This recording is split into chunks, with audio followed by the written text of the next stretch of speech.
Fidèles téléspectateurs et auditeurs de la Belle Radio et Télévision, la chaîne panafricaine internationale, bonjour et bienvenue. En ce 1er décembre 2018, nous commémorons la journée mondiale de lutte contre le sida. Connaître ton statut, c'est le thème international reconnu pour cette circonstance. Et pour en parler, nous avons deux invités sur ce plateau. Docteur Françoise Daïchimé, qui est directrice de l'ONU-SIDA au Gabon. Docteur, bonjour. Bonjour. Et juste à côté de vous, nous avons la directrice générale de la prévention du sida au Gabon, Madame Amissa Briana Bombondimba. Madame, bonjour. Bonjour. Alors, pour m'accompagner tout au long de ce programme, j'ai le privilège d'être aux côtés de mes collègues de la rédaction, Nathalie Ella et Asta Bousso. Nous allons notamment parler de l'état général du sida actuellement, au Gabon particulièrement, mais en Afrique également de façon générale. Nous allons voir quelles sont les politiques que vous mettez en place au niveau de vos institutions. Mais avant, permettez que l'on revienne brièvement sur l'historique. Comment cette maladie du sida a commencé, docteur? Je vous remercie pour cette question. Aujourd'hui, nous sommes en train de célébrer 30 ans d'action, 30 ans de long parcours où nous célébrons beaucoup de choses déjà faites, mais où nous avons également beaucoup de choses à faire. Quand je parle de 30 ans, c'est qu'on a découvert les premiers cas du sida dans les années 81.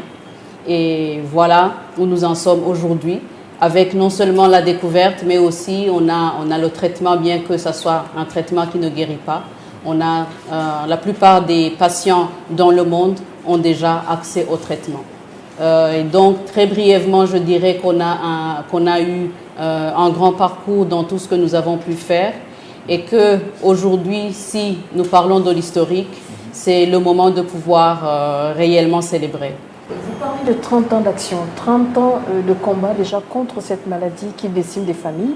Mais est-ce qu'au bout de 30 ans, vous avez le sentiment que des choses ont été faites? Est-ce que vous avez le sentiment qu'il y a des avancées? Si je retourne sur les grands chiffres que nous avons aujourd'hui, nous avons à peu près 37 millions de personnes vivant avec le VIH dans le monde. Et de ces 37 millions de personnes, il y a 21 millions de personnes qui sont sous traitement. Et ça, c'est un grand avancé. Nous avons encore des nouvelles infections qui sont autour et chaque heure, on sait bien qu'il y a au moins 4 personnes qui sont infectées dans chaque seconde. Et ça, c'est aussi quelque chose où nous devrons se dire que nous avons encore beaucoup à faire. Vous dites, chaque minute, chaque 4 minutes, il y a une personne qui est infectée. On a comme l'impression que la lutte stagne au niveau international et par rapport aux institutions internationales que vous êtes. La lutte ne stagne pas. On fait beaucoup et je pense que la réponse également là, c'est là où je disais que quand on regarde les actions qui ont été déjà faites, au moment où moi j'ai commencé à entrer dans la lutte contre le sida, on faisait le dépistage et quand une personne a été dépistée séropositive, on lui donnait des conseils, surtout en Afrique, et il n'y avait pas de traitement. Aujourd'hui, dès qu'une personne fait le dépistage, quand la personne est séronégative, on lui accompagne avec des conseils pour ne pas s'infecter. Et quand la personne est bien est séropositive, on peut le mettre sous traitement. Et le traitement est disponible non seulement dans les pays développés, mais également en Afrique. Et je dirais là au Gabon où je suis, le traitement est gratuit. C'est pour ça que je dis qu'on a beaucoup fait et les nouvelles infections également ont diminué.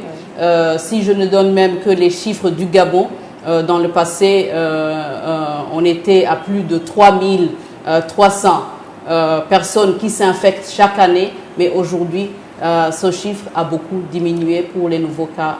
Peut-être déjà faire la distinction au niveau des types de VIH, parce qu'on parle de type 1 et de type 2. On sait que le type 2 a été découvert par le professeur Souleymane Mboup du Sénégal, donc qui est pharmacien. Aujourd'hui, qu'est-ce que vous pouvez nous dire là-dessus? C'est vrai, comme vous le dites, il y a plusieurs types. Il y a le VIH1 et le VIH2. Le VIH1, c'est le VIH qui est beaucoup plus dans le monde. Mais en Afrique du centre et de l'ouest, on trouve beaucoup plus aussi le VIH2. Il y a également dans les pays où il y a en même temps le VIH1 et le VIH2. Et le Gabon est un des pays où on peut trouver beaucoup plus de VIH1, mais il y a encore des cas de VIH2. Je vous dirais que les traitements contrairement à ce que les gens pensent, les traitements qui existent dans le pays au Gabon peuvent traiter aussi bien le VIH1 que le VIH2. Est-ce que le VIH1, il a des signes particuliers et le VIH2, c'est lorsqu'on fait la maladie? C'est quoi la différence? Vis-à-vis de la personne qui a le VIH1 et le VIH2, c'est la même chose. Seulement, ce qu'on a remarqué, c'est que le VIH1 s'attrape plus facilement que le VIH2, donc se dissémine plus rapidement que le VIH2. Maintenant, en termes d'atteinte du corps humain, quand on ne prend pas le traitement, le VIH2 aussi évolue moins rapidement que le VIH1. Si on voit une personne qui a le VIH1 et le VIH2, ils ont la même couleur, ils ont les mêmes signes quand il s'agit d'avoir les maladies. Et donc, il n'y a pas vraiment, on ne peut pas le voir à l'œil nu sans aller au laboratoire. On ne peut pas voir la différence entre une personne qui a le VIH1 et le VIH2. Par rapport à cet historique au Gabon, pouvez-vous revenir un instant sur comment ça s'est passé, le premier cas qui a été notamment détecté? Oui, c'était en 86. Le premier cas qui était détecté au Gabon, et comme disait Dr Françoise, au début il n'y avait pas de traitement. Le traitement n'était pas disponible, donc on constatait, et avec la Croix-Rouge française, on a pu voir l'installation avec le feu président Omar Bongo des CTA, donc les premières CTA, les CTA de Libreville, ont ouvert ses portes en 2000. Et on a pu faire le prise en charge globale. Donc le modèle des CTA adopte le prise en charge globale, c'est-à-dire que ce n'est pas juste le traitement médical, mais c'est aussi un appui nutritionnel, un appui psychosocial, et avec des groupes de parole, etc. Donc, so, on a more general spectrum, can you tell us a little bit more, Dr. Ndamishie, what is the current picture of HIV/AIDS on the continent? In the world. In the world, yes. But most specifically in the continent. How is it progressing? Is there more people infected, or is there less people infected? How is it going? If we are looking exactly what is happening today in the world, we have done a lot in terms of prevention, in terms of treatment. I will come back on the treatment, because when we started, we are doing a lot of testing and counseling, but when we're going to see people who were infected by HIV, especially in Africa, they were not accessing to treatment. However, today, we know that many people are today on treatment. We have all over the world around 37 above million of people living with HIV, and from those, there are at least 21 million accessing to treatment. This is including the Africa. Okay. So I'm going to say that we have done a lot in this. However, we have a big step to do again to be able to eliminate HIV and to achieve the 1990 objectives. Okay. Alors, je vous propose à présent de voir comment se déroule cette campagne et surtout l'état des lieux au niveau du continent africain, particulièrement au Sénégal, dans cet élément qui va suivre. L'infection à VIH/SIDA au Sénégal est quand même assez faible par rapport à d'autres pays qui nous entourent. Et ça date pas de maintenant. La prévalence, en tout cas les dernières études qui ont été faites, font état d'un taux de prévalence de 0,5%. Ce sont les résultats de l'enquête EDS, enquête démographique et de santé. cette prévalence, on va dire qu'elle a encore un tout petit peu baissé par rapport à ce qu'on savait, les données qu'on avait de 2010, qui faisaient état d'une prévalence de 0,7. Donc on peut dire, en tout cas ces données confirment que le Sénégal a une prévalence qui est faible dans la population générale. Alors au Sénégal, il faut dire qu'on a un programme qui est quasiment totalement gratuit pour les patients. La sérologie, le dépistage qui se fait donc à partir d'une prise de sang peut se faire dans toutes les structures de santé, depuis le poste de santé, au niveau des centres, au niveau des hôpitaux, jusqu'au niveau donc le plus élevé qui est le laboratoire de référence. Et donc c'est juste une prise de sang qui se fait à partir de cette prise de sang. On va déterminer est-ce qu'il y a des anticorps anti-VIH. Ça c'est ce qu'on fait chez les adultes. Alors tout à l'heure je vous disais que la prévalence est faible dans la population générale. Elle est de 0,5%, mais elle est très élevée dans certains groupes. Et c'est vrai que peut-être que jusque-là, les efforts ont été plus déployés dans ces groupes-là pour essayer de contrôler l'épidémie. Il s'agit par exemple des professionnels du sexe, donc, où la prévalence quand même a baissé, hein, parce qu'on est passé peut-être de 19% au début des années 80 à aujourd'hui 6,5%, c'est en 2015. Donc la prévalence a beaucoup baissé. Un autre groupe qui reste vraiment, pour laquelle la prévalence reste élevée, ce sont les hommes qui ont des rapports sexuels avec d'autres hommes, où la prévalence malheureusement continue de grimper.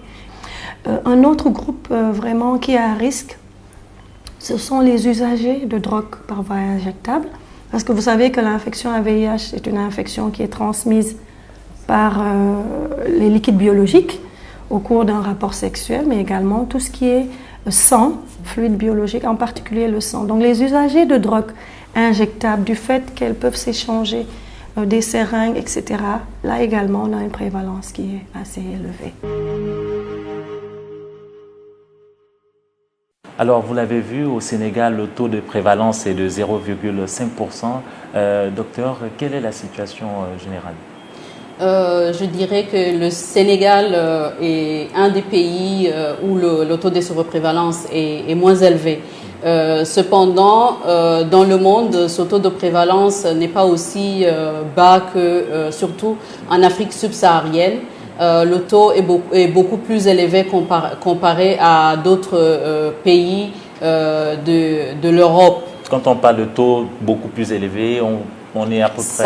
Ça va aller de 4,1 que nous avons au Gabon, ça peut aller jusqu'à 6, voire jusqu'à 11 dans certains pays de l'Afrique australe et de l'Ouest. Comme l'Afrique du Sud, le Botswana venant en avant. Mais ici, ce que je voulais dire, c'est beaucoup plus en termes d'action et en termes de personnes vivant avec le VIH, où se trouve la concentration, et surtout en termes d'actions qui ont été faites. On sait que dans le monde, je vous disais auparavant qu'il y a eu beaucoup d'avancées. Mais en Afrique de l'Ouest et du Centre, on est resté vraiment en arrière. Par exemple, quand on compare les objectifs 90-90, on se rend compte qu'au niveau de l'Afrique de l'Ouest et du Centre, nous sommes encore pour le premier 90 qui concerne les personnes qui connaissent leur statut sérologique. On est encore à moins de 50%, 48% exactement. Ça, ce sont des chiffres de 2017. Alors que d'une manière globale dans le monde, on est à plus de 77% qui connaissent leur statut sérologique. Au Gabon, je pourrais dire que si je fais quelques comparaisons, nous, on est beaucoup plus avancé que les autres pays de l'Afrique, de la sous-région, parce que nous, on est déjà comme au niveau international à 77. Qu'est-ce qui explique ce blocage ou encore ce déséquilibre-là au niveau justement de ces personnes recensées, ces personnes malades? Est-ce que le travail qui est fait n'est pas fait de manière synergique avec les autres structures, avec les autres organismes internationaux qui également luttent pour éradiquer le VIH-Sida? C'est les volontaires qui vont faire le dépistage. Il se fait que les politiques ont été mises en place, mais le suivi des politiques et également en termes, je dirais même, des financements probablement qui sont reçus dans la sous-région. C'est pour cela que je vais parler plus tard du plan de rattrapage qui est en train d'être fait au niveau de l'Afrique du centre et de l'ouest pour qu'on puisse rattraper les autres qui sont beaucoup plus en avance, voilà. Qui ont même déjà, certains pays ont déjà même atteint les 90. Alors, vous parlez justement des 90, peut-être déjà nous dire en français facile ce que c'est? En français facile, le premier 90, c'est 90, on a 3 objectifs 90. Le premier 90 étant que 90% des personnes vivant avec le VIH connaissent leur statut sérologique. Donc, on fait le dépistage et sont allés récupérer les résultats. C'est ça l'objectif mondial. Le deuxième 90, c'est que parmi ces personnes-là, que 90% de ceux-là qui connaissent leur statut sérologique soient mis sous traitement. Et parmi les 90% qui sont mis sous traitement, il faut que 90% puissent bien prendre leur traitement et faire leur charge virale et que leur charge virale arrive à un stade, à un seuil qu'on dit indétectable. C'est ça, en français facile, les 3,90. Le dernier nous montre l'efficacité du traitement prise par le deuxième 90. Alors, Madame la directrice, quel est justement l'état des lieux au Gabon? On sait qu'aujourd'hui, il y a quand même une campagne qui est faite depuis un peu plus de 10 voire 15 ans. Ça progresse, on a eu des résultats positifs, surtout dans la période entre 2012 et 2016, où on a pu doubler le nombre d'adultes sous traitement, on a pu tripler le nombre d'enfants sous traitement, les décès ont diminué considérablement, les nouvelles infections ont diminué de plus de 20%. Et on a une couverture des personnes qui prennent le traitement qui est de 60%. Donc, comme disait Dr Françoise, c'est au-delà de la plupart de nos pairs dans la sous-région. Can you tell us the status of the fight against AIDS in Gabon?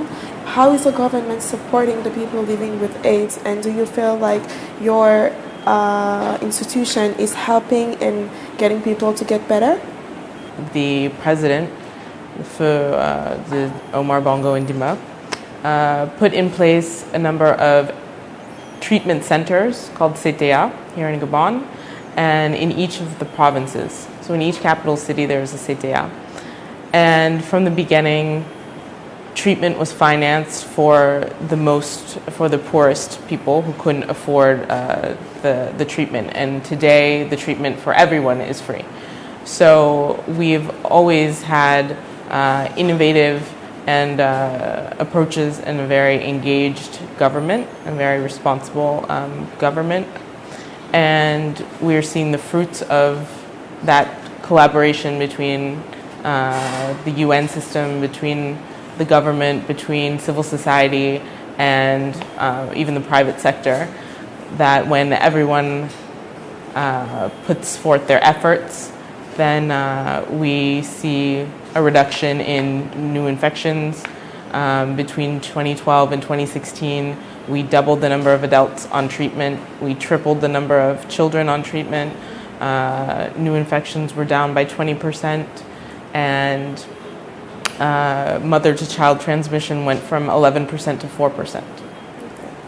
That's very optimistic. So from a governmental standpoint, do you feel like your institution is thoroughly being supported at a local level, or do you receive donation or international support in order to make the progress here? The government is the principal financier Okay. of the HIV movement in Gabon at more than 95%. Before there was a bit more, there was more of a contribution from outside partners. But unfortunately, with the financial crisis that has hit worldwide, even they have had budget cuts. Also, in terms of our government resources that are allocated to the HIV movement, we've had some budget cuts as well. So we've had to focus more of our attention on the treatment part and unfortunately a bit less on the prevention part.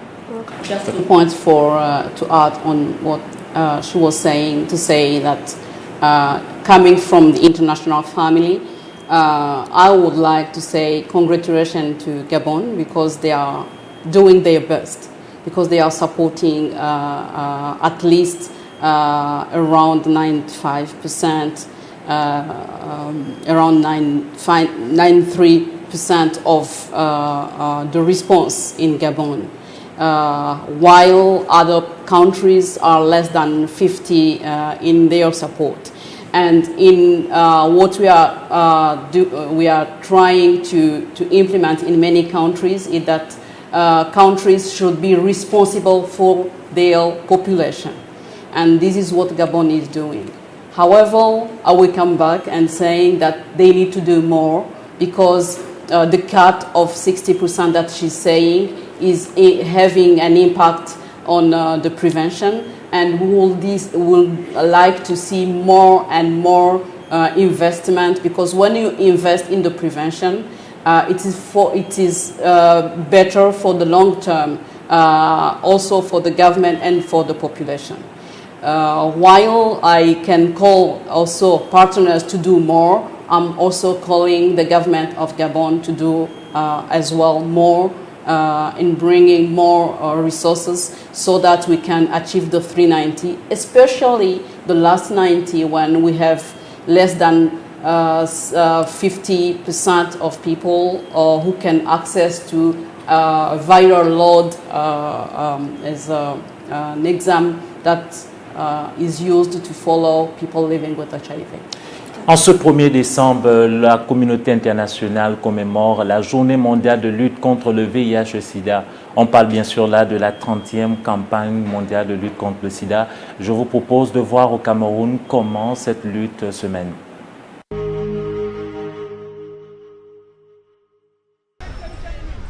De moins en moins au Cameroun, les personnes vivant avec le VIH-Sida sont victimes de moqueries et autres railleries. La stigmatisation et la discrimination sont en net recul dans la société. Le VIH, c'est d'abord quoi? C'est une maladie comme tout le reste. Hein. Quand ça vient, on le prend comme bref, c'est le palud. Moi, je dis c'est un palud. On peut le traiter comme on traite tout le reste des maladies. Je sais qu'une personne atteinte de VIH n'est pas une personne qui est maudite. Ça arrive. C'est une maladie comme toutes les autres. Je partage des plats, j'ai même déjà eu à dormir avec une personne atteinte. Une prise de conscience qui reconforte sur le plan psychologique. Dans notre salle, nous avons même certains cas et puis nous essayons de les porter conseil, les aider en quoi que ce soit. En ce qui concerne le VIH. Nous sommes ensemble, nous vivons ensemble, faisons des réunions, nous mangeons ensemble. Une avancée dans la familiarisation avec la pandémie qui tient de plusieurs explications. Lorsque quelqu'un était atteint de VIH-Sida, il n'était pas possible même de l'approcher, même si c'était son frère, son père, sa mère. Mais de plus en plus avec des campagnes, parce que là, il faut saluer quand même l'effet de la sensibilisation sur l'acceptation de la maladie du VIH comme étant une maladie comme toute autre, ce qui n'a pas été fait avec le cancer, qui est une maladie plus dangereuse que le sida.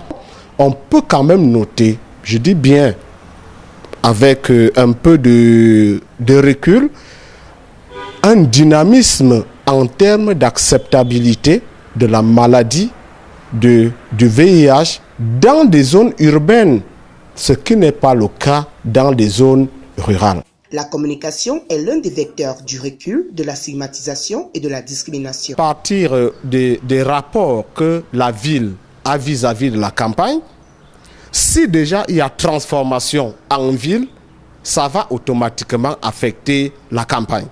Pourquoi? Parce que dans nos sociétés, par exemple, on se définit par rapport à son village, pas par rapport à la ville au sein de laquelle on réside. Le Cameroun connaît à ce jour un taux de prévalence de 3,4% contre 4,3% en 2011 et 3,9% en 2016, selon les résultats de l'enquête auprès des ménages pour l'évaluation de l'impact du VIH, CAMFIA.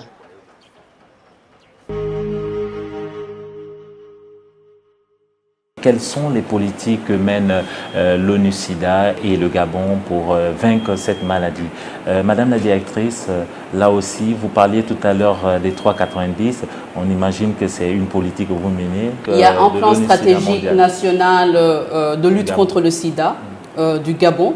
Et au niveau des Nations Unies, nous avons également un plan conjoint des Nations Unies d'appui au plan national stratégique de lutte contre le sida. Ça veut dire concrètement que vous venez en appui aux stratégies qui sont sur le plan national, par exemple pour le Gabon? Voilà, c'est comme ça. En fait, il y a les priorités qui sont fixées par le gouvernement et ces priorités sont basées sur des études qui ont été faites qui montrent là où le bas blesse et on se dit voilà où nous allons concentrer nos actions. Et le plan conjoint des Nations Unies en accompagnement du plan stratégique national du Gabon n'est que sur 2 ans. Et c'est un accompagnement, je dirais, un peu moins financier, mais beaucoup plus technique. Et avec quelques financements vraiment moins importants par rapport à ce que le gouvernement gabonais donne. Mais c'est également, c'est pas uniquement ONU-SIDA qui le fait, c'est toute la famille de ONU-SIDA. Et quand je parle de toute la famille de ONU-SIDA, il y a également l'OMS, il y a le PNUD, il y a UNFPA et tous ces et UNICEF, je dirais bien d'autres. Et tous ces agences-là mettent ensemble les moyens, chacun dans le domaine qui le concerne, pour pouvoir accompagner le gouvernement dans ce qui a été fait comme dans ce qui a été fait. Et maintenant, là, je pourrais parler aussi d'un plan de rattrapage. Même si j'ai parlé que le Gabon est un peu en avance, on a vu aussi qu'il faut accélérer le pas pour pouvoir atteindre les 3,90 d'ici l'an 2020. Je ne veux pas répéter encore une fois les 3,90, mais ce plan de rattrapage met en exergue certaines stratégies qu'il faut utiliser pour qu'il y ait beaucoup plus de personnes qui soient dépistées, pour qu'il y ait beaucoup plus de personnes qui soient mises au traitement et pour qu'il y ait beaucoup plus de personnes qui puissent bénéficier de la charge virale. Et par exemple, pour ce qui concerne le dépistage, c'est des campagnes qui sont faites, mais d'une manière assez je dirais ciblé, là où on pense pouvoir trouver beaucoup plus de personnes séropositives. Et c'est aussi, par exemple, de se focaliser sur les populations clés. Là, je vais parler des hommes qui ont des rapports sexuels avec les hommes, également les professionnels de sexe et parler également les utilisateurs de drogues injectables. Mais également, en plus de ça, nous allons vers la jeunesse. Ça, c'est beaucoup plus pour le premier 90. Maintenant, pour ce qui concerne le traitement, c'est des politiques également qui sont mises en place par le gouvernement où on veut aller au-delà des CTA, mais faire en sorte que, en plus des CTA, des centres de traitement ambulatoires qui font les traitements, qu'on arrive à pouvoir accéder au traitement dans d'autres structures en dehors des CTA. ONU-SIDA vers l'État gabonais ou bien vers tous les pays où l'ONU-SIDA se... C'est dans les discussions, c'est dans les politiques. Là, je parle des politiques parce que nous, on ne va pas aller installer. On ne va pas aller installer, ça, c'est dans l'accompagnement, par exemple. S'il faut faire des formations, OMS qui est chargé, par exemple, des formations, va appuyer les médecins pour qu'ils aient des connaissances pour pouvoir approfondir la lutte et pouvoir lutter là où ils se trouvent. En même temps, on fait aussi le plaidoyer, c'est beaucoup plus le plaidoyer aussi, auprès du gouvernement pour que les gens puissent accéder, par exemple, à la charge virale. Il y a les interventions de la CNAM-GS, par exemple. Il y a plusieurs interventions, je dirais, qu'on fait, mais d'une manière assez, je dirais, dans le centre de l'appui technique et du plaidoyer. Quelle est justement la politique mise en œuvre par votre structure? La Direction générale de la prévention du sida est l'organe de coordination de toute action de lutte contre le sida au Gabon. Donc ça regroupe à la fois la prévention, mais ça regroupe aussi le traitement, parce qu'on ne peut pas séparer les deux. On forme une chaîne, donc nous, on sensibilise, on informe les populations, on incite à faire les dépistages. Ensuite, à travers le dépistage, c'est le point d'entrée. Donc lorsqu'une personne connaît son statut, ils peuvent poursuivre maintenant le traitement s'il s'avère que la personne est séropositive. Et donc, nous avons un plan stratégique national le PSN, qui couvre 5 ans à la fois, et ça regroupe tous les politiques et stratégies pour la lutte contre le VIH/SIDA au Gabon.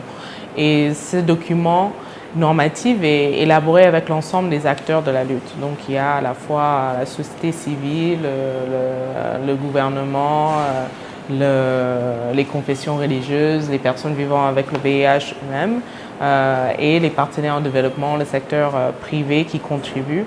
Et chacun, selon ses compétences, contribue à ce document pour tracer un peu la feuille de route de la lutte au Gabon. Depuis 5 ans, vous l'avez dit, un plan stratégique a été mis en place. Comment se décline ce plan? Nous venons justement de valider le nouveau plan stratégique qui va couvrir 2018 à 2022. Et donc ce nouveau plan incorpore justement la campagne les 3,90 parce que nous fixons les mêmes cibles et les mêmes objectifs que l'international. Donc à chaque fois qu'il y a des nouvelles recommandations de l'OMS par rapport au traitement, on est maintenant dans le test and treat, c'est-à-dire que dès qu'une personne est dépistée séropositive, ils sont automatiquement éligibles pour être mis sous traitement. Ça ne veut pas dire bien sûr que tout de suite la personne va forcément avoir leur traitement parce qu'il y a un bilan à faire, il faut voir les contours, s'il y a d'autres infections qu'il faut traiter avant de mettre la personne sous traitement. Mais nous ne sommes plus dans la recommandation où il faut regarder les taux de CD4 et attendre que le taux de CD4 descend avant de mettre la personne sous traitement. Donc à chaque fois, ces plans sont réactualisés avec les dernières recommandations au niveau mondial. Mais le Gabon, c'est également 10 régions sanitaires. Qu'est-ce que la DGPS fait pour atteindre toutes ces cibles-là qui sont dans les départements, dans les districts, afin que la lutte soit bien faite sur le terrain? C'est-à-dire que la lutte contre le sida au Gabon est décentralisée et de chaque année, on cherche à décentraliser de plus en plus.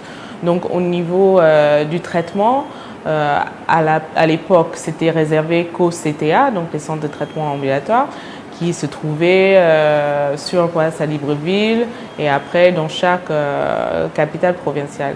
Mais désormais, on avait décentralisé la prise en charge et donc ça peut se faire au niveau des hôpitaux régionaux, au niveau des centres de santé, au niveau des SMI pour les femmes enceintes qui sont séropositives.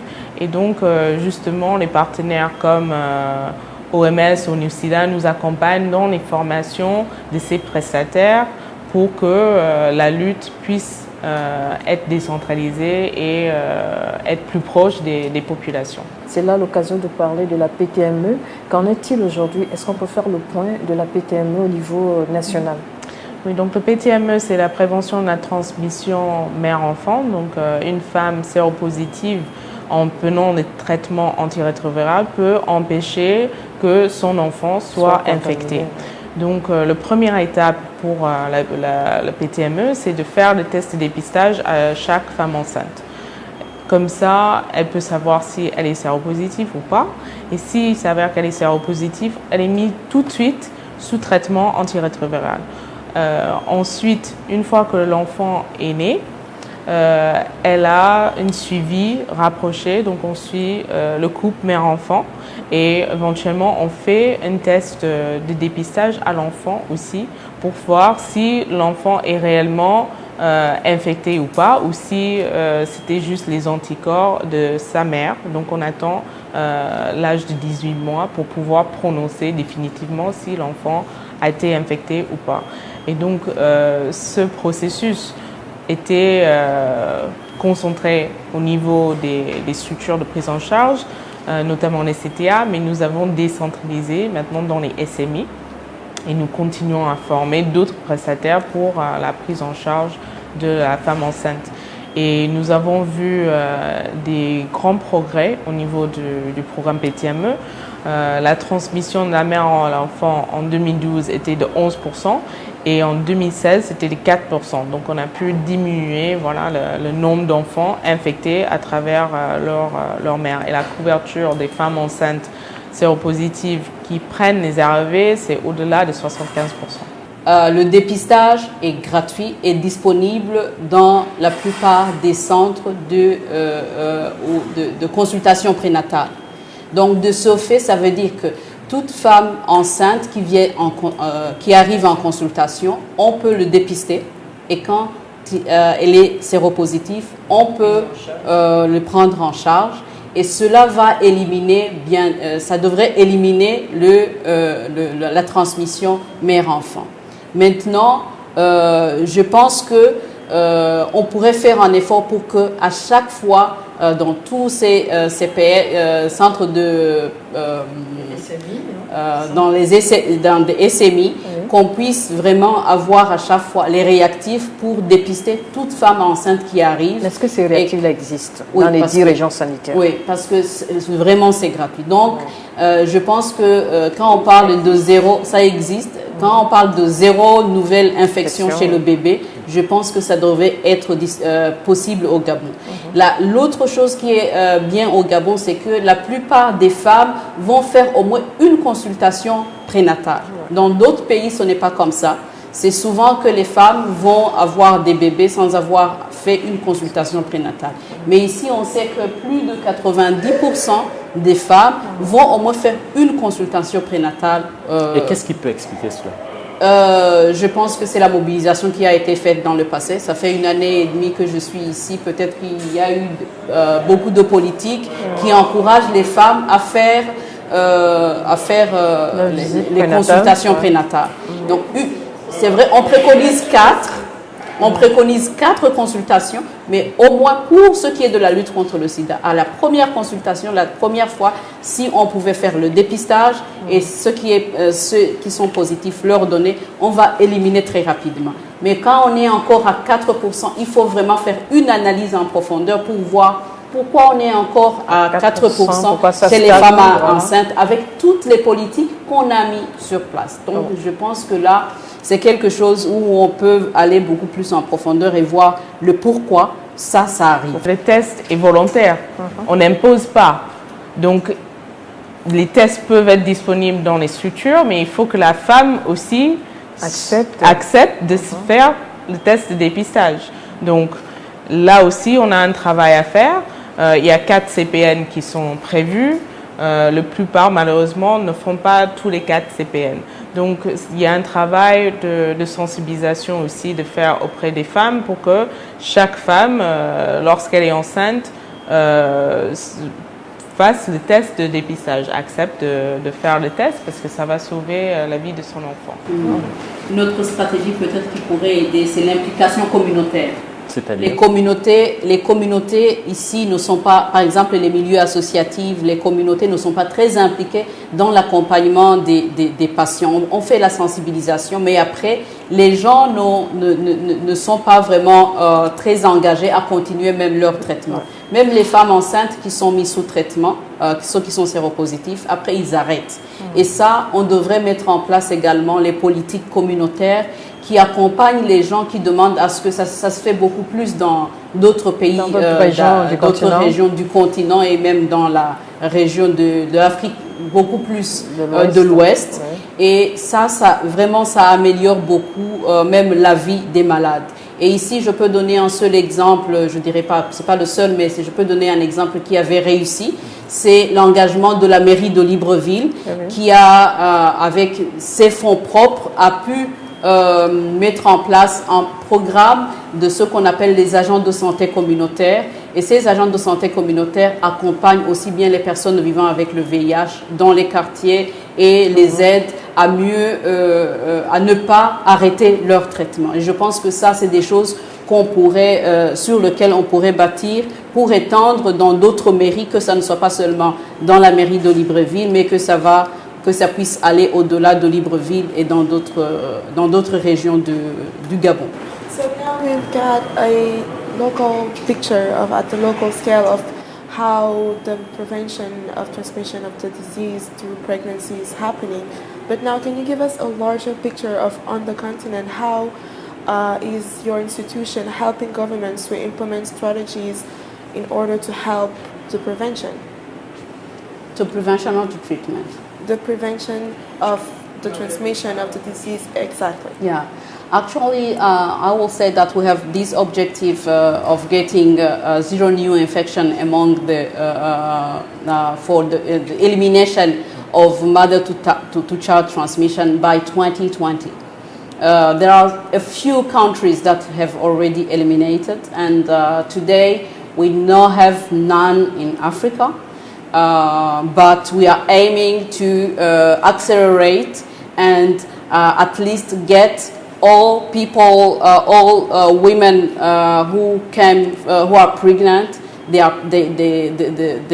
have to be tested, and for those who are HIV positive, they have put to access directly to treatment. Okay. And they have to continue the treatment for the rest of their life, so that they could be not only for their babies, but also for their own life. Okay. Alors, on sait qu'il y a un problème au niveau du dépistage des mineurs, et donc au Gabon, il y a eu il y a quelque temps un atelier pour aider les formateurs dans ce sens. Je vous propose de suivre cet élément et on se retrouve juste après. À quelques jours de la célébration de la Journée mondiale du sida, qui aura pour thème « Connaître son statut », la Direction générale de la prévention du sida et le PNUD organise un atelier sur l'accès des mineurs aux services de santé sexuelle reproductive, notamment aux services de dépistage du VIH, en vue d'aboutir à l'élaboration d'un projet de loi garantissant un package minimum de services SSR aux jeunes, y compris l'accès au dépistage du VIH. Il faut dire que cet atelier, c'est un peu l'aboutissement d'un processus qui est lancé depuis 2014 et qui consistait à passer en revue le cadre juridique national afin de sortir un peu ce qui pourrait être considéré comme des goulots d'étranglement dans le cadre de la lutte contre le VIH. Alors l'atelier de ce matin, c'est un peu la mise en œuvre des recommandations de ce processus, parce qu'il faut le rappeler, le processus a quand même fait un certain nombre de constats, notamment celui du vide juridique relativement à la question du dépistage du VIH chez les mineurs. Il convient de rappeler que depuis la découverte du premier cas de VIH en 1986, la pandémie du VIH-Sida a touché 76 millions de personnes et a participé au décès d'environ 35 millions d'entre eux. Ces décès résultent de nombreuses maladies potentialisées par l'infection au VIH qui réduisent de 10 à 30 ans en moyenne l'espérance de vie des personnes vivant avec le VIH. Le problème intervient au niveau de l'autorisation parentale qui est nécessaire pour qu'une mineure puisse accéder à un certain nombre de services de santé sexuelle et reproduction, que ce soit pour test de grossesse, mettre sous pilule ou un test de dépistage au VIH. Et donc nous sommes penchés sur cette question avec le PNUD et avec ONU-SIDA et la société civile, les juristes, les magistrats, les médecins, pour trouver une manière d'améliorer l'accès aux jeunes à ces services et de combler ce vide juridique, parce que c'est pas évident qu'une jeune qui est sexuellement active ou qui débute sa sexualité va demander à ses parents de l'accompagner. Donc on veut vraiment enlever toute freine et barrière à ce que les jeunes puissent accéder à ces services, surtout que les données nous montrent qu'il y a plus de 20% des jeunes qui débutent leur sexualité avant l'âge de 15 ans, qu'à 20 ans, plus de 80% des jeunes femmes ont déjà eu un premier enfant. Donc, se tenir à l'âge de la majorité de 18 ou 21 ans, nous estimons que ce n'est pas réaliste pour le contexte actuel. C'est l'occasion de rappeler un peu le thème national du Gabon pour 2018, jeunes, se faire dépister, se protéger pour l'avenir. Alors la DGPS, comment est-ce que cela va concrètement se matérialiser sur le terrain? On a 9 provinces, on a 10 régions sanitaires. Les jeunes, ce n'est pas seulement dans la capitale gabonaise, les jeunes, c'est dans tout le Gabon. Et il y a cet objectif-là à atteindre par rapport à ce thème de 2018. L'objectif n'est pas à atteindre sur une seule journée, nous sommes d'accord. Les thèmes nationaux qu'on choisit en fait, sont valables, si je peux dire ça comme ça, sur toute l'année. Donc, en fait, les thèmes nationaux nous donnent une focus pour l'année à venir. Donc, c'est-à-dire que nos activités, que ce soit ceux qui sont contenus dans le plan stratégique ou ceux qui sont dans le plan commun avec les Nations Unies, nous étions tous d'accord qu'il faut mettre un accent sur les jeunes. Parce qu'une étude avec l'UNICEF a démontré à travers les campagnes All-In que souvent les 10 à 19 ans sont laissés pour compte dans la lutte contre le sida. Donc c'est vraiment une occasion de marquer des activités, de faire plus d'efforts envers la jeunesse, de les interpeller aussi pour qu'eux-mêmes ils soient demandeurs des services et qu'eux-mêmes ils se posent des questions de leur rôle, le rôle qu'ils puissent jouer dans la lutte contre le sida. Et nous, on est convaincus que c'est la jeunesse et les jeunes qui vont mettre fin au sida comme menace santé publique au Gabon. Alors, on parle là bien sûr de la 30e journée mondiale de lutte contre le sida. Le thème international est « Connais ton statut ». Pourquoi ce thème? D'abord, comme je vous le disais, dans le monde, il y a encore une personne sur 4 qui vit avec le VIH, mais qui ne connaît pas son statut sérologique et qui risque de continuer, c'est parmi les personnes qui risquent de continuer à propager le virus. Et bientôt, si ces personnes-là ne se sont pas fait dépister, ça risque de faire remonter la courbe alors qu'on était vraiment dans la descente. Donc c'est pour ça qu'on se dit que maintenant qu'il y a les traitements, il faut encourager que les gens puissent vraiment faire le dépistage. Voilà pourquoi la première chose. La deuxième chose, c'est que ça ne s'arrête pas seulement au traitement, au dépistage. Le dépistage, c'est le point d'entrée. C'est le point d'entrée à la prise en charge. Et on ne peut pas éliminer le virus sans que tout le monde, toutes les personnes qui vivent avec le VIH soient connues et puissent accéder au traitement. Donc c'est un point aussi qui va nous amener vers l'objectif 0, où il y aura plus de nouvelles infections et où il y aura zéro nouveau décès en 2030. Et c'est pour ça que ce thème est très important maintenant, où il y a vraiment des actions. Donc on a besoin de connaître son statut sérologique pour pouvoir mieux se prendre en charge. Comment se matérialise cette surveillance épidémiologique par rapport aux États? On parle là du Gabon, mais surtout dans la sous-région. Dans la sous-région, je dirais, quand on parle de surveillance épidémiologique, c'est un autre thème. Mais comment se passe, par exemple, comment on en est en ce qui concerne les chiffres des personnes qui connaissent leur statut sérologique. Dans le monde, 77% des personnes vivant avec le VIH aujourd'hui connaissent leur statut sérologique d'une manière globale. Cependant, dans la sous-région de l'Afrique de l'Ouest et du Centre, on est encore à seulement 48%, comme je l'ai expliqué il y a quelques minutes. Au Gabon, on a fait quelques efforts parce qu'on est aussi à plus de 77% qui connaissent leur statut sérologique. Donc, je dirais qu'en termes d'accès et d'utilisation surtout des services de dépistage, l'Afrique de l'Ouest de l'Ouest et du Centre a vraiment beaucoup par faire dans le cadre d'accélérer le dépistage chez les personnes vivant avec le VIH. Et dépister, ce n'est pas un dépistage vraiment tout azimut, c'est de pouvoir focaliser là où on a beaucoup plus, je dirais, de risques de trouver les personnes vivant avec le VIH. On a fait une étude avec ONU-SIDA qui a démontré que le VIH se concentre dans les grandes villes.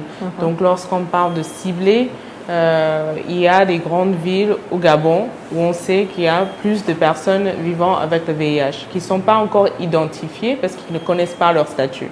Donc on concentre nos efforts sur ces villes comme Bitam, Oyem, Lambaréné, les villes carrefour où on veut promouvoir davantage de dépistage pour à peu près amener ces personnes dans les structures de prise en charge. Qu'en est-il de cette politique en matière de disponibilité des ARV dans les hôpitaux? Donc déjà, il faut comprendre que dans le traitement, il y a trois niveaux. Il y a la première ligne de traitement. Donc pour ceux qui débutent leur traitement, ils sont mis sur les médicaments de première ligne. Il y a la deuxième ligne, il y a la troisième ligne. Voilà les prix qui sont disponibles à l'international. Parce que ce ne sont pas des médicaments qui sont fabriqués au Gabon, ce ne sont pas des médicaments qui sont fabriqués en Afrique. Il y a des fournisseurs en Asie ou en France, etc., qui sont agréés par l'OMS. Donc tout d'abord, nous passons commande auprès de ces fournisseurs qui sont agréés. Et lorsqu'on passe commande, on fait une programmation. On regarde l'ensemble des personnes vivant avec le VIH qui sont dans les structures actuellement qui prennent les traitements. Et on regarde si ces personnes correspondent à première ligne, deuxième ligne, etc. et les différentes molécules que chacun et chacune prend. Ensuite, on regarde les nouvelles infections, des nombres de personnes qu'on anticipe sur un an qui vont rentrer dans le système de prise en charge. Parce qu'on ne peut pas juste se contenter à traiter ceux qui sont déjà connus et identifiés. Là, aujourd'hui, ils sont au nombre de 33 000 et quelques. Et donc, on ne commande pas juste pour ces 33 000. On anticipe maintenant, avec le nombre de nouvelles infections, il faut ajouter une marge pour ces personnes qui vont maintenant être dépistées, séropositives et rentrer dans le circuit de prise en charge. Il faut aussi avoir une marge, un stock de sécurité pour que si on voit que le nombre de personnes qui rentrent dans le circuit de prise en charge dépasse nos estimations, on a quand même des stocks qui sont disponibles. Ça, c'est comment ça se passe dans l'idéal. Maintenant, les médicaments ARV ne sont pas fabriqués comme les Ferradgan ou les vitamines qui sont stockées dans les pharmacies. Les ARV ont une particularité où ils sont fabriqués sur commande. Donc, c'est au moment où on lance la commande qu'on fabrique. Donc, des fois, si la disponibilité financière actuelle ne permet pas de passer une commande tout de suite, il faut après avoir la marge de fabrication et de transport. Mais nous faisons tout pour à chaque fois anticiper, avoir un stock de sécurité, etc. Maintenant, l'autre chose qui rend la programmation difficile, c'est qu'il y a des patients qui sont perdus de vue, donc qui sortent du circuit de prise en charge pendant des mois, même des années, et après se présentent dans une structure. Et ça arrive assez souvent, surtout l'ensemble du territoire. Alors, une structure qui compte sur 100 personnes, 100 patients sur telle molécule, peut se retrouver avec 150. Et ça fausse les calculs parce que nous, on a prévu au niveau central de livrer 100 boîtes. Alors qu'au bout d'un mois, on voit que la consommation a dépensé ces 100 boîtes. Mais qu'est-ce qui peut expliquer ce changement de 100 ? Bon, c'est-à-dire qu'il y a des transferts on a des mécanismes pour capter les transferts. Il y a un autre qui accompagne un patient, par exemple, il est muté, c'est un fonctionnaire, il est muté dans une autre ville. Oui. Il y a un autre qui accompagne, de dire qu'il quitte Libreville pour Mouila. Mais on a aussi des personnes qui ne signalent pas à leur structure d'origine et qui se présentent dans une autre structure, qui rouvre un dossier. Et ça pose problème. Dans le mouvement des populations. Voilà, quoi. Donc c'est le mouvement des populations aussi qui peut rendre une molécule indisponible au niveau d'une structure alors qu'il y a le stock au niveau central. Donc nous, comme je disais, on fait une programmation pour l'ensemble des personnes vivant avec le VIH. Donc au niveau central, c'est rare qu'il y a une rupture, il n'y a pas de rupture complète de toutes les molécules. Il peut y avoir une rupture d'une certaine molécule, mais on échange, on utilise une autre molécule qui a le même effet. Parce que les antirétroviraux empêchent le virus de se multiplier. Et il y a 3 antirétroviraux et une trithérapie. Donc il y a 3 molécules qui agissent dans le corps pour empêcher le virus de se multiplier, etc. Can you tell us at a local level, is there any measures that you are going to take in order to adjust this deficit in between the demand and the available supply for the treatment for the patients?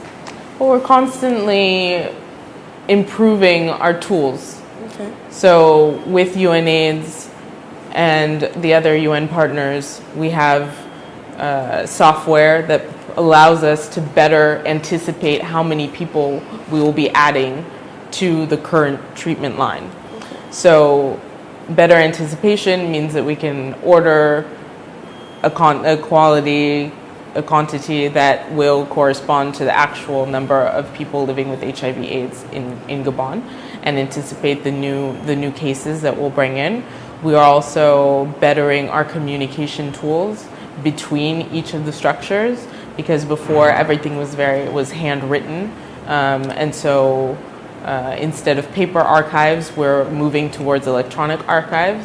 And just better communication tools and internet is allowing us to be in faster communication between different structures. And so we say, structure A is needing 50 more boxes of this medicine, and structure B has 50 extra, and so they can do an exchange. And we're also talking with patients about the importance of starting at a specific center, and if they leave that center, to let us know that they're moving to a different center, so that we're not opening up new cases in each structure every time they move, so that we can have a visibility of how they're moving around. Okay.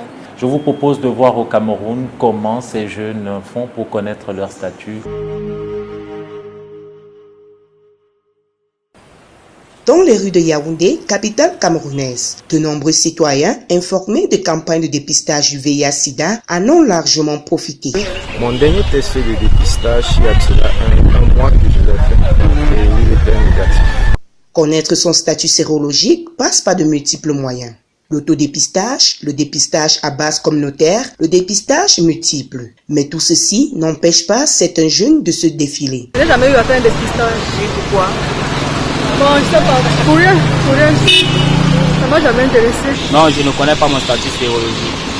Pourquoi? Parce que je ne sors pas encore les femmes. Non, je ne connais pas plus parce qu'il n'est pas encore plus de temps à aller pour faire dépister. Mais je vois quand même les campagnes de dépistage un peu de partout, mais juste le temps. Moi, je ne doute même pas de moi. Je ne doute pas de moi. Je sais que ici comme ici né. Pourtant, selon l'ONU-SIDA, le dépistage du VIH est essentiel pour étendre la couverture du traitement et assurer que les personnes vivant avec le VIH puissent mener une vie productive et être en bonne santé. Il est vital d'atteindre les objectifs 90-90-90 de l'ONU-SIDA et de donner aux gens les moyens de faire de bons choix en termes de prévention.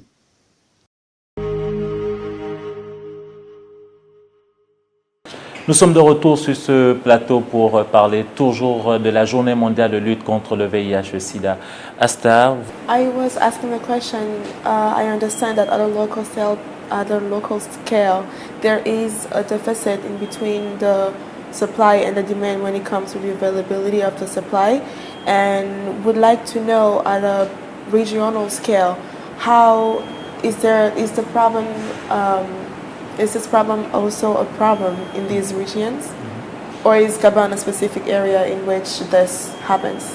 I will say that if we look at the overall globally and especially in the region on West and Central Africa, as I was saying, access to treatment is still low.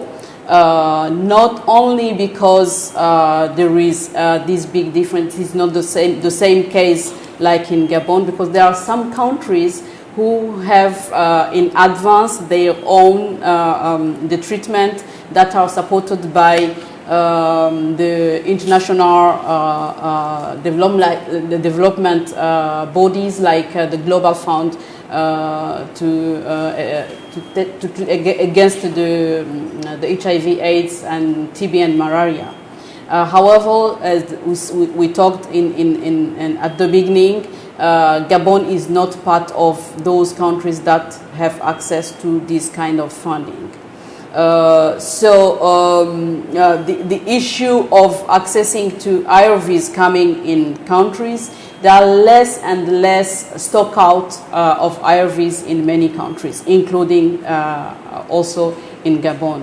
The only issues that may be is that when you have to procure the treatment, it is the demand is done and the delivery of the treatment are done. Sometimes you have to prepare in advance. So there are some tools that are used to evaluate what are the needs in different countries, and then they can do procurement and get the treatment in different countries. Are there any more specific measures that the UNAIDS is putting into place in order to help countries and governments to adapt to this problem and be able to be more proactive in getting the treatments? Most of it, there are tools that are used to plan better, so that you know that how many people already are on treatment in the country. Like what we are saying here, we are going to support the country. What we tell to know the field active. I don't know how to help us estimate the number of people who are really in need on treatment, including those already on treatment, those who are expecting to be incoming to be on treatment, and this will help the country to have a better vision of what will be the requirement, for example, for each year, and they can predict in terms even of investment, how many money do we need to ensure that if we have 3,000 per year coming in, how many more money are we going to need? And this kind of field active, or what we say, the number of people living with HIV already known, not those are expected, already known, how are we going to be including, and this can even help the planning, extending the structure that will be involved in care and treatment. Okay. Alors, mesdames, si vous permettez, on va maintenant parler de la prise en charge. Avant, il fallait prendre une dizaine de comprimés pour la prise en charge des malades vivant avec le sida. Aujourd'hui, qu'en est-il? Vous qui êtes à l'ONU-SIDA, est-ce que les molécules ont été associées? Ça ressemble aujourd'hui à quoi, le traitement, le produit qu'on consomme pour le sida? Je dirais que le traitement, il y a plusieurs types de traitements. D'abord, avant, on a commencé de loin. On a commencé par ce qu'on appelait une monothérapie. C'était un seul type de traitement qu'on utilisait. Ça s'est dépassé vraiment, ça fait plus de, je dirais, 25 ans. Après, on est passé à ce qu'on appelle la bithérapie, où il y avait une combinaison de deux traitements qu'on devrait donner. Maintenant, on est au stade de trithérapie. Mais le stade de trithérapie aussi a commencé très loin, où une personne vivant avec le VIH était obligée de prendre 12 à 16 comprimés par jour. Mais aujourd'hui, cette trithérapie-là, quand au tout début, on peut le prendre en une seule comprimée et maximum en 2 comprimés. Ça, c'est actuellement? C'est actuellement. C'est ce qui se fait actuellement, et ça, c'est disponible même au Gabon. On peut prendre un seul comprimé par jour et on a ce qu'on appelle la trithérapie. Autre chose qui a évolué dans la prise en charge, c'est aussi les effets secondaires. Les traitements qui existent aujourd'hui ont moins d'effets secondaires par rapport à ceux qui existaient dans le passé. Parce que dans le passé, c'était une personne qui commençait les traitements et qui avait une déformation, qui avait des fourmillements dans tout le corps. Mais aujourd'hui, c'est des traitements que je dirais plus supportables pour les personnes vivant avec le VIH. C'est pour ça qu'on encourage vraiment aux gens qui ne connaissent pas de faire un effort pour connaître leur statut sérologique et se mettre sous traitement. Autre chose, dans le passé, on attendait à ce qu'une personne ait ce qu'on appelle les CD4, donc le corps humain. On attendait à ce que le corps soit dans un état de ne plus pouvoir lutter soi-même pour commencer le traitement. Mais aujourd'hui, dès qu'on découvre qu'une personne a le virus dans son corps, on peut commencer directement le traitement. Ce qui évite de voir des personnes aujourd'hui, je dirais, avec des signes de sida maladie. On traite quand c'est encore au stade, quand on a le VIH, quand on n'est pas encore au stade d'être malade. Parce qu'il y a la différence entre avoir le virus et avoir le sida qui est une maladie. Il y a toujours cette confusion-là. Peut-être déjà revenir sur la différence parce qu'il y a certains qui guérissent du VIH et qui disent qu'ils ont guéri du sida. Donc, quelle est la confusion différence totale. D'abord, on ne connaît pas des cas qui guérissent du VIH. C'est quoi la différence entre le VIH et le sida? Le virus d'immunodéficience humaine est un virus qu'une personne peut garder pendant 10 ans, 20 ans sans avoir aucun signe. Le sida, qui est un syndrome d'immunodéficience acquise, c'est le stade sida maladie. Ça veut dire qu'on a eu tellement de virus dans le corps, ils ont tué toute l'immunité, toute la protection que le corps humain peut avoir et on commence à avoir des maladies et là on est au stade sida maladie. Maintenant, aujourd'hui, on met en œuvre à ce que dès qu'une personne est testée VIH+, donc a le virus, on peut faire le traitement pour éviter que la personne peut mourir d'autre chose sans jamais avoir eu le sida. Voilà. Et qu'en est-il justement de la co-infection VIH-Sida et d'autres maladies? Parce qu'on parle de tuberculose, on parle de l'hépatite. Je dirais que même le sida en soi ne tue pas.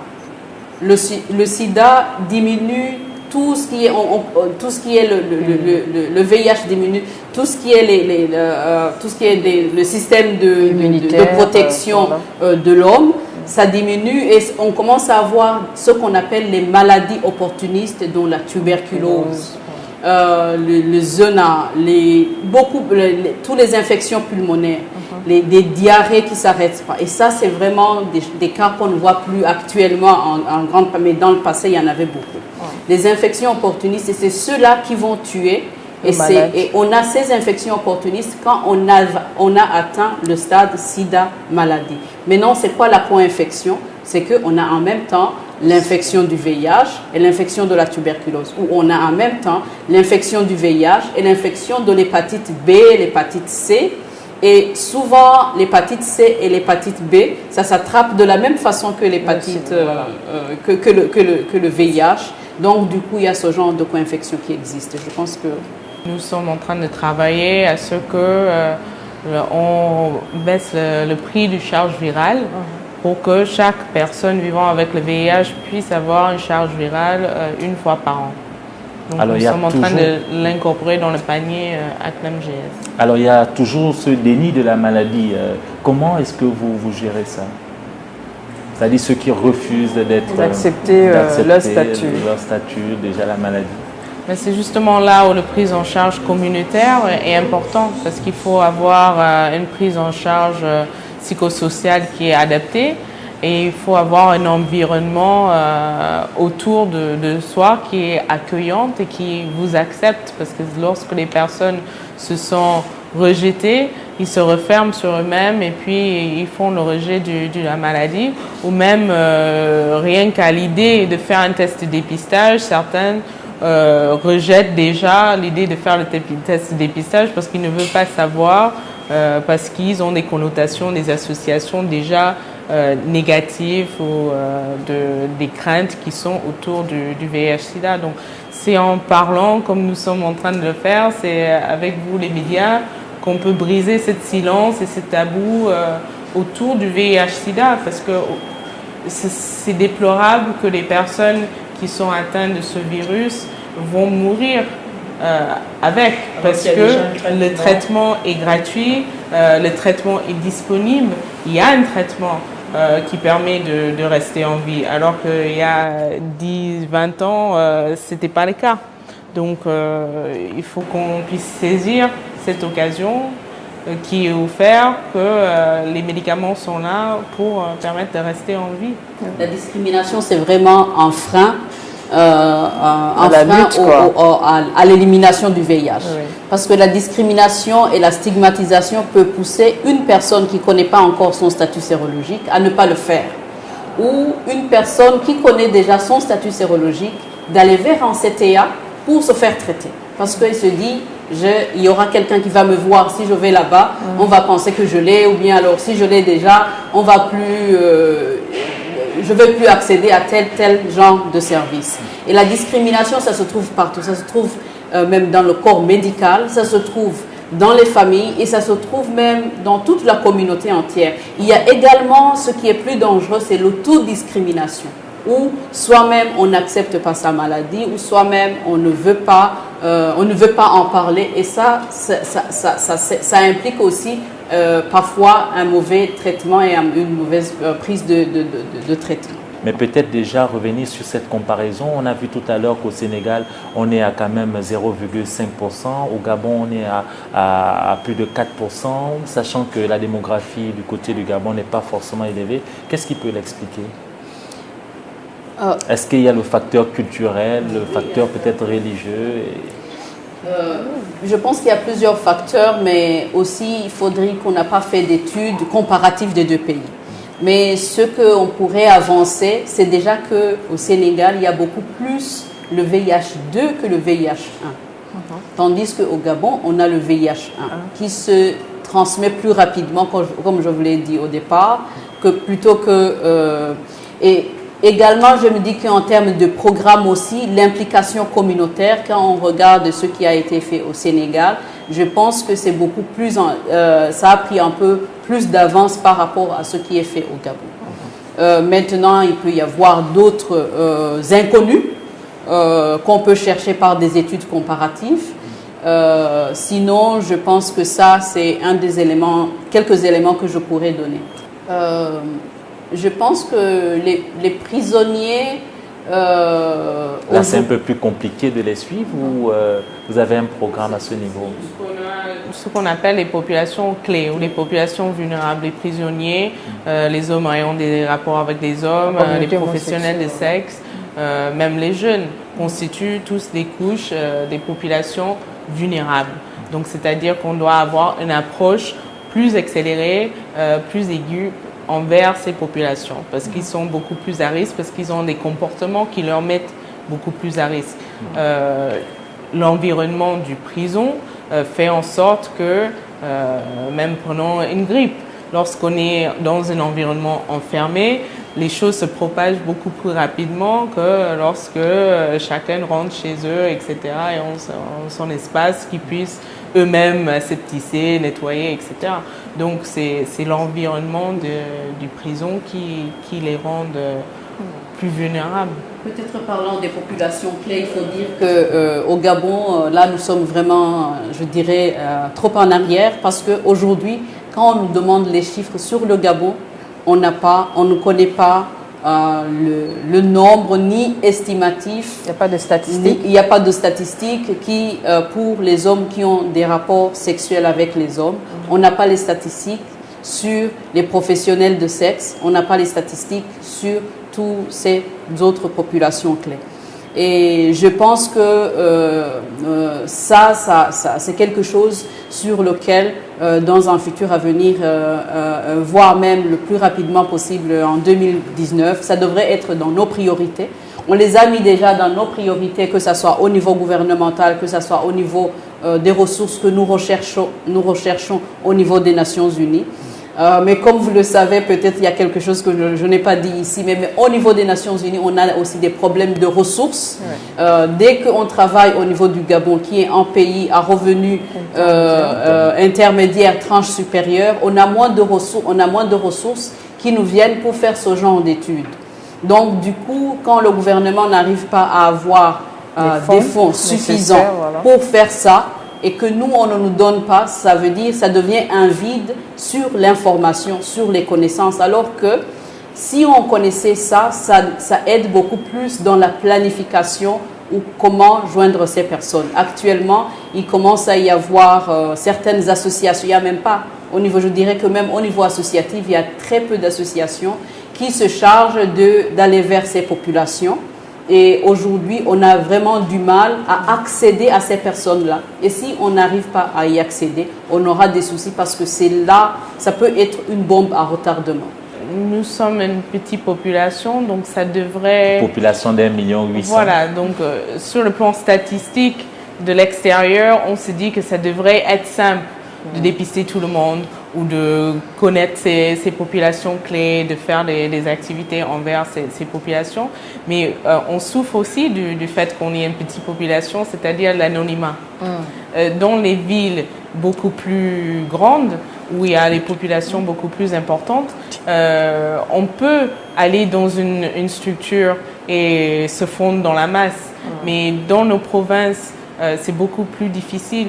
Donc lorsqu'on a un programme qui vise les professionnels de sexe, c'est des personnes qui eux-mêmes vont déclarer qu'ils sont professionnels de sexe. C'est très peu de personnes qui font, qui ont des rapports monnayant quelque chose, qui vont se déclarer comme professionnels de sexe. C'est très peu d'hommes qui vont déclarer ouvertement qu'ils sont, voilà, hommes ayant un rapport avec d'autres hommes. Et donc, nous avons des approches innovantes, plus discrètes pour atteindre ces cibles, mais ça prend un peu plus de temps que dans une ville de 20 millions de personnes. Ouais. Dans le cadre de cette 30e journée mondiale de lutte contre le VIH-Sida, nous avons baladé notre micro dans les quartiers de Libreville. On vous propose de suivre cet élément pour avoir quelques avis sur la question. Aujourd'hui, c'est la journée de lutte contre le sida. Qu'est-ce qu'elle évoque pour vous, cette journée? Cette journée permet d'avoir une pensée pour les êtres humains qui souffrent de cette pathologie. Le sida, quoi qu'on en dise, est toujours là. Donc la sensibilisation n'est pas mal, c'est une bonne chose. L'initiative est bonne. Les jeunes aujourd'hui ne prennent pas compte de cette maladie. Donc ils vont avec les femmes sans se préserver. Donc ce serait une bonne chose. Vous voulez savoir si j'ai peur du sida? Ah ben oui, bien sûr. Un fléau qui massacre des millions de personnes dans le monde, eh ben, je ne peux qu'avoir peur. Bien sûr, c'est une maladie qui fait très peur parce que quand tu as le sida, je ne sais pas, c'est bien que ce n'est pas la fin du monde, mais ta vie n'est plus normale. Peur, non, c'est une maladie comme tout le reste, seulement qu'il faut prendre des précautions qu'on demande de prendre et puis surtout s'abstenir, c'est tout. C'est vrai qu'au début de cette maladie, quand même les années, je veux dire 90 jusqu'aux années 2000, les gens qui souffrent de cette maladie étaient énormément marginalisés. Mais aujourd'hui, avec l'évolution des choses, l'évolution des médicaments, eh bien, on commence à comprendre que cette maladie peut affecter n'importe qui. Vous êtes-vous fait dépister? Oui, plusieurs fois, quand j'ai l'occasion de le faire, plusieurs fois. Et vous connaissez votre statut? Oui, une fois même je l'ai fait avec mon épouse, j'ai été déclarée même séropositive. Et je suis allé dans plusieurs centres, après j'ai été déclaré séronégatif. Il faut être courageux quand on te donne ta sérologie, d'affronter la maladie. Oui, moi je le fais le plus souvent. À l'hôpital général, je vais souvent faire des dons de sang aux gens. Donc je profite à faire aussi mon bilan. Bon, faire dépister en tant que tel, je peux dire oui, parce que je fais souvent un bilan annuel de santé et il y a environ 1 mois et demi, voilà, le bilan a été sans problème. Et marginaliser ceux qui souffrent du sida, je ne trouve pas ça normal. C'est une maladie comme tout le reste, c'est même pas contagieux déjà. Donc tu peux même embrasser, dormir avec un sidéen sans problème, puisque c'est une maladie du sang. Donc il faut juste qu'on sensibilise les gens en disant que c'est des gens qu'il faut donner, qu'ils ont besoin de plus d'amour, plus de soutien. Les entourer, les encadrer, il faudrait qu'ils se sentent aimés, qu'ils ne se sentent pas rejetés. parce qu'en se sentant rejetés, ils prennent un coup au moral. Et du coup, ça peut accélérer la phase de la maladie. Déclaré au départ séropositif, il se retrouve après séronégatif. Madame docteur, c'est possible? Oui, je dirais que c'est possible, mais c'est possible dans quel cas? Ça veut dire qu'il y a un protocole de comment on fait les tests de dépistage. Il y a des tests rapides, il y a puis des tests de confirmation. Et chaque fois qu'une personne est testée séropositif avec un test rapide, il y a un minimum de pourcentage où on peut avoir des faux positifs.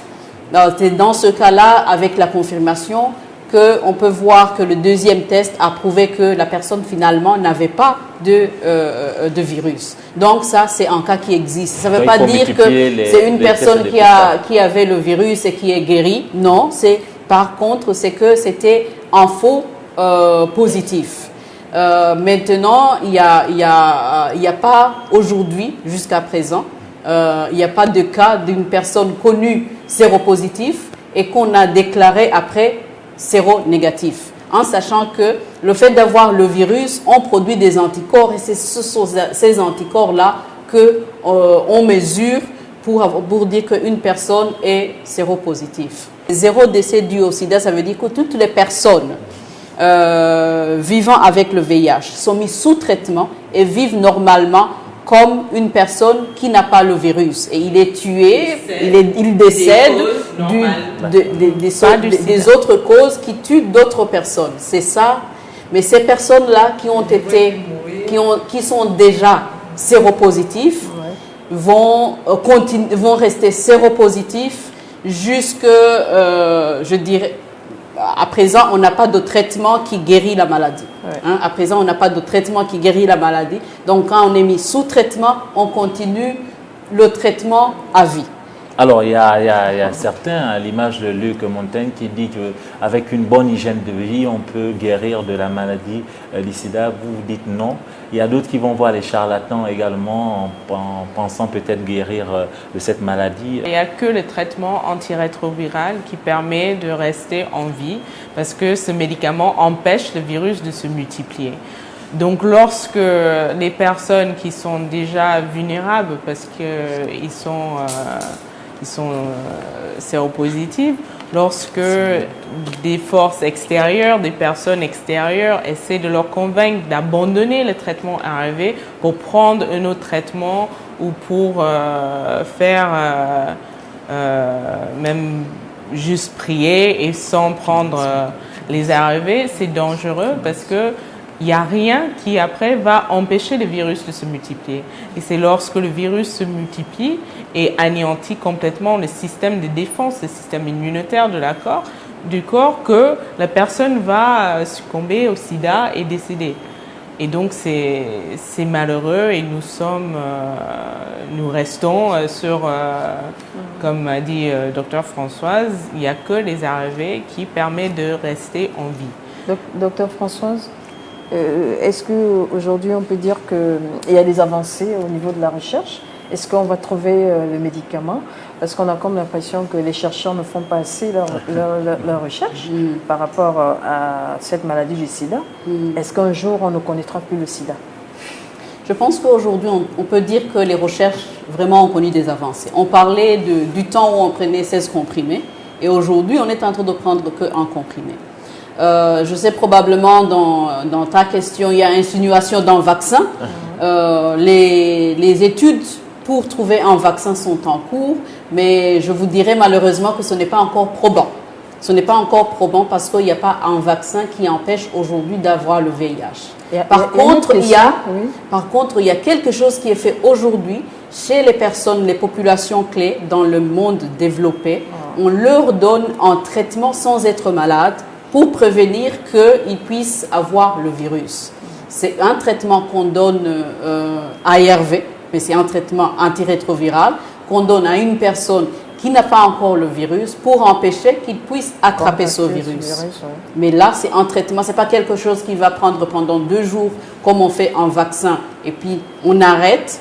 Ces personnes-là seront condamnées en fait à continuer le traitement. C'est comme si ils sont aussi, ils prennent les mêmes précautions que ceux qui sont déjà infectés.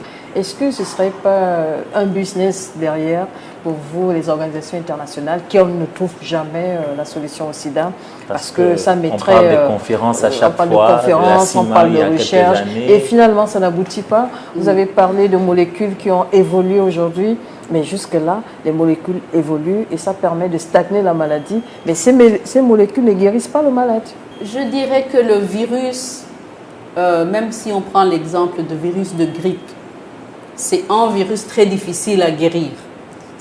Dès qu'on trouve un traitement, le virus se transforme pour se créer et devenir autre chose, quitte à ce qu'il va résister à ce traitement-là. Donc, on est toujours, vous savez qu'aujourd'hui, on peut avoir le virus de grippe, mais on n'en guérit pas. La seule différence, c'est que l'un tue, l'autre ne tue pas.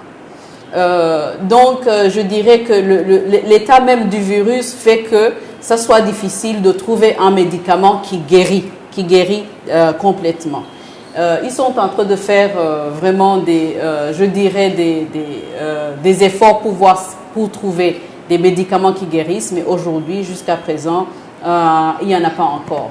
Et ce que je dirais aussi, c'est que ceux qui pensent que c'est vraiment un business, je ne crois pas, personnellement, parce que on essaie de chercher les médicaments qui coûtent moins cher. Donc, ça veut dire qu'on fait des efforts pour diminuer la charge qui se trouve sur les populations et sur les pays. Mais docteur, il se dit également que les firmes internationales, les pharmacies, les hôpitaux, toutes les structures-là gagnent des gros sous derrière le VIH-Sida. C'est pour ça qu'on ne trouve pas jusqu'aujourd'hui le médicament. Il y a d'autres maladies qui attirent plus de monde, attirent dans le sens business, etc. Il y a beaucoup de fermes qui ont fermé leurs portes et c'est ce qui a poussé que même au niveau dans la coopération sud-sud, que les pays comme le Brésil, l'Afrique du Sud commencent à fabriquer les ARV parce que justement les grosses boîtes de l'époque ne le font plus. Alors, parlons à présent de finances. Est-ce que c'est l'ONU-SIDA qui accompagne les pays financièrement ou matériellement? Ça se passe comment? Je dirais que ONU-SIDA n'est pas une agence de financement. Ce n'est pas une agence qui finance la lutte contre le sida. ONU-SIDA est dans le plaidoyer et dans l'accompagnement technique et c'est un partenaire technique.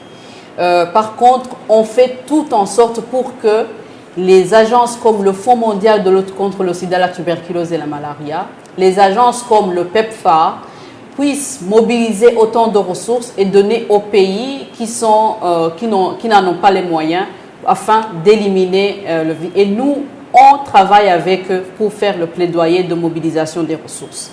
Maintenant, ONU-SIDA, dans ses actions d'accompagnement au niveau national, parce que ONU-SIDA aujourd'hui se trouve dans à peu près 70 pays, y compris en Afrique et dans d'autres. Là, on essaye de s'assurer à ce que les pays aient des politiques qui répondent aux objectifs qui vont faire qu'en 2030, on puisse éliminer le VIH-Sida. Ce que fait ONU-SIDA d'autres, c'est de s'assurer qu'on ait des chiffres, on ait des données épidémiologiques. Donc, on accompagne les pays à avoir des données épidémiologiques qui vont nous donner à chaque fois la situation du virus. Et on essaie de voir là où se trouve le gap. Quand il y a quelque chose qui ne va pas, on essaie de voir avec les pays en soi pour les accompagner à faire des politiques qui répondent vraiment aux besoins de chaque pays. Voilà le rôle de ONU-SIDA. Et comme je vous disais, le ONU-SIDA, c'est une famille où on a 11 agences qui coparrainent la lutte contre le sida. Et chaque agence a son rôle dans la lutte contre le sida. Et ONU-SIDA coordonne. Le budget du Gabon a baissé quand même au niveau de la lutte contre le sida de près de 60% si je ne me trompe pas. Comment aujourd'hui vous comptez mener vos actions avec un budget réduit? Oui, c'est-à-dire que nous sommes une entité de l'État, donc ce que l'État subit, nous aussi on subit. Et malheureusement, avec les crises financières qui frappent le pays, le sous-région, enfin le monde entier, nous aussi on en est victimes. Et ça nous force à avoir des approches plus innovantes, à se tourner vers d'autres partenaires et s'ouvrir à d'autres possibilités. Donc, comme je disais tantôt, malheureusement, on a dû mettre plus d'accent sur le volet traitement parce que les priorités, c'est de garder ceux qui sont sous traitement. Mais c'est vraiment en conjuguant nos efforts, que ce soit secteur privé, que ce soit les ONG qui eux-mêmes sont éligibles pour certains financements auprès des bailleurs de fonds extérieurs, ou si c'est en travaillant avec les partenaires en développement, le système des Nations Unies, pour saisir vraiment les différentes opportunités qui s'offrent sur le plan international. Nous sommes dessus pour justement essayer de faire rentrer d'autres financements. Mais pour le moment, comme disait Dr Françoise, on a cette statut au niveau international de pays à revenu intermédiaire et ça nous pénalise, mais on garde l'espoir qu'on pourra trouver des moyens de couvrir nos besoins et en prévention et en traitement. Le pays aussi pourrait regarder du côté des entreprises privées. Il y a moyen d'utiliser les entreprises privées qui se trouvent dans le pays. C'est vrai qu'il y en a qui se portent bien, d'autres qui se portent moins bien. Et je dirais que si chacun y met quelque chose, quitte à ce qu'il puisse voir là où il se trouve, je pense que ça aussi, ça serait quelque chose qui va aider le gouvernement à pouvoir mobiliser un peu plus de ressources, surtout en matière vraiment de prévention, où on voit qu'il y a encore un gap qu'on ne peut pas aujourd'hui accepter, parce que si on ne continue pas à accélérer au niveau de la prévention, c'est que dans le futur, on risque d'avoir un rebond de la situation. So now we've talked earlier about how the research is not going towards any type of healing, definitive healing of the disease. But we've also seen at a local scale and at the regional scale that some scientists on the continent have claimed to have found cure for the disease. So now we've talked earlier about the deficit on supply and demand on the medications that were supplied. So why don't you think it would be relevant and a good solution to have some subventions and finance this research on a local scale to find solutions that might be a little more natural and just as effective? Every country, already any country, has an ethics board. And to do any research, particularly on humans, you need to be approved by the ethics board. Right. And so you need to be able to provide enough proof of what you want to do for the ethics board to approve. On the global scale, we have WHO that often is our watchdog that looks at all of the clinical trials and the research that's being done and says, okay, this is something that we'd like to explore further, or this is something that has no grounds. So there are local researchers, and those local researchers are definitely of value. We have the CERMF here, we have the CERMEL in Lambaréné. We have two very important research structures right here in Gabon. Right. And those researchers, that local ones that are joined by international researchers, are constantly bringing new research forward in the name of Gabon, and we are proud of those efforts and those people. And we certainly are not closed off to the idea that there could be a possibility here in Gabon, but those people need to provide sufficient proof of what they have been doing and of the composition of their treatment that they're proposing. And up until present day, there has not been a researcher that has sufficiently demonstrated enough research, enough positive results, and enough and sufficient evidence of the contents of their product.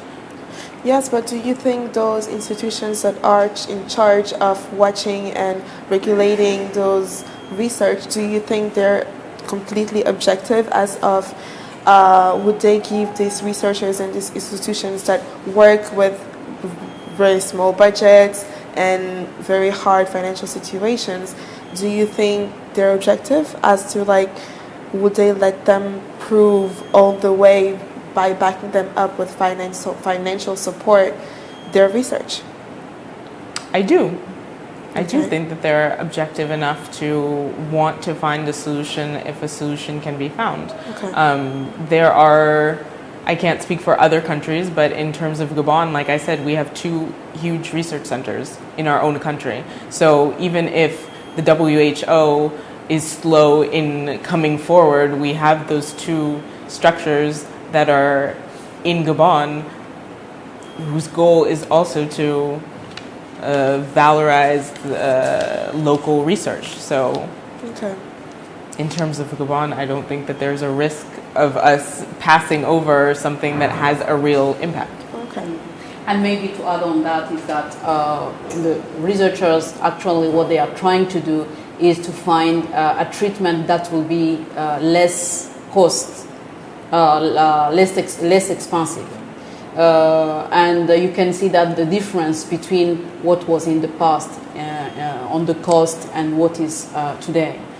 So I think that they are doing their best to ensure that more people have access to treatment. Cost also in terms of side effects and secondary effects. We have pharmacovigilance that makes sure that if a treatment has significant side effects, that's taken off of the market and that something else is proposed in its place that works better with the patients. So. Merci mesdames, nous arrivons au terme de cette édition spéciale consacrée à la 30e journée mondiale de lutte contre le sida. Avant de nous quitter, peut-être un dernier mot, on va commencer par vous madame la directrice. Bon, le mot de fin, c'est qu'à l'aube de la journée mondiale de lutte contre le sida, nous au Gabon, nous avons beaucoup à célébrer quand même. C'est vrai que souvent, le mot sida soulève des craintes et des connotations négatives, mais on a beaucoup à célébrer au Gabon. On a eu les grandes avancées, surtout comme je disais, entre 2012 et 2016, et c'est la preuve que lorsque on a une lutte qui est véritablement multisectorielle et que chacun apporte sa pierre à l'édifice, qu'on arrive à avoir des beaux résultats. Et ce n'est pas le moment de baisser la garde, c'est le moment d'accélérer. Donc nous demandons aux populations d'adhérer au thème mondial qui est connaître son statut, de se présenter sur les différents sites qui seront ouverts pour l'occasion de la journée mondiale et tout au long du mois de décembre où nous allons vers les populations, nous allons nous implanter dans les quartiers, les grandes surfaces, dans les grandes villes et aussi à l'intérieur du pays, dans les parties plus reculées, pour vraiment accélérer le dépistage des populations parce que c'est le point d'entrée pour le traitement. Le plus tôt qu'on est dépisté, positif, et le plus tôt qu'on peut rentrer dans le circuit de prise en charge, et le mieux qu'on va se porter. Donc c'est ça le message que j'ai à donner. Merci madame. Docteur Françoise Daichimier. Oui, un petit message que je dirais dans mon rôle de directeur de ONU-SIDA.